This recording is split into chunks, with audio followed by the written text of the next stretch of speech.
सबसे बड़ा तेरा दरबार है, तू ही सबका पालनहार है। तू सजा दे या माफी दे प्रभु, तू ही हमारे जीवन की सरकार है। जैसे तेल समाप्त हो जाने पर दीपक बुझ जाता है, उसी प्रकार कर्म के सीन हो जाने पर भाग्य भी नष्ट हो जाता है। समय कभी एक जैसा नहीं होता, उन्हें भी रोना पड़ता है जो बेवजह दूसरों को रुलाते हैं। मन से ज्यादा उपजाऊ जगह कोई नहीं है, क्योंकि वहां जो भी कुछ बोला जाएगा बढ़ता जरूर है, चाहे फिर वह विचार हो, नफरत हो या फिर प्यार हो। चमत्कार उन्हीं के साथ होते हैं जिनके मन में विश्वास होता है। मुश्किलें केवल बेहतरीन लोगों के हिस्से में आती हैं, क्योंकि वही लोग उसे बेहतरीन तरीके से अंजाम देने की ताकत रखते हैं। जिस परिस्थिति को बदल पाना संभव ना हो, उसको लेकर अपनी मनोज स्थिति को बदल लीजिए, कुछ हद तक समाधान अवश्य मिलेगा।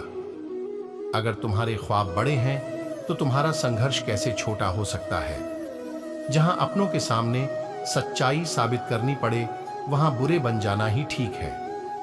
अपमान का बदला झगड़े या लड़ाई से नहीं लिया जाता, बल्कि शांति से कामयाब होकर लिया जाता है।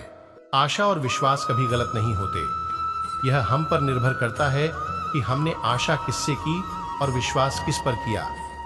कभी कभी आप बिना कुछ गलत किए भी बुरे बन जाते हैं, क्योंकि जैसा लोग चाहते हैं आप वैसा बन नहीं पाते। श्री कृष्ण कहते हैं कि जो लोग किसी सच्चे व्यक्ति का दिल तोड़कर किसी तीसरे के पास खुशी ढूंढने के लिए जाते हैं, वह अक्सर धोखा खाते हैं। आपके हर कर्म का फल आपको किसी न किसी रूप में अवश्य प्राप्त होता है। सोच अच्छी रखो, लोग अपने आप अच्छे लगेंगे। नियत अच्छी रखो तो काम अपने आप ठीक होने लगेंगे। जब कोई हाथ और साथ दोनों ही छोड़ देता है, तब कुदरत कोई ना कोई उंगली पकड़ने वाला भेज देता है। उसी का नाम कान्हा है।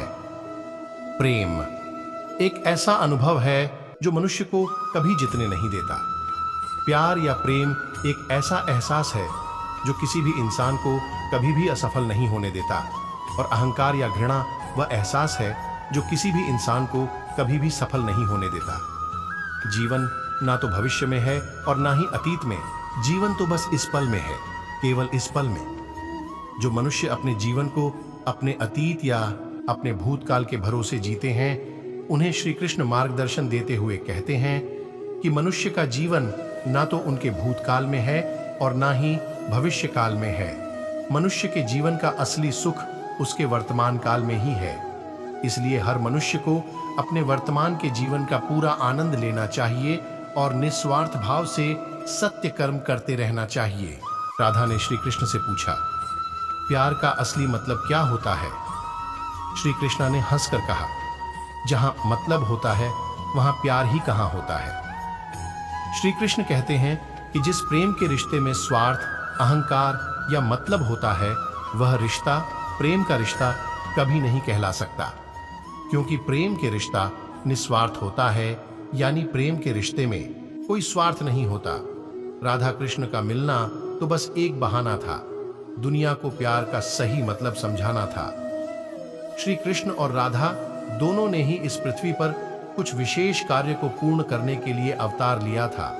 उन दोनों का मिलना और मिलकर बिछड़ना एक प्रक्रिया मात्र थी जो पहले से निश्चित थी, और इसी प्रक्रिया के माध्यम से उन्होंने प्रेम के वास्तविक रूप को इस संसार को समझाया।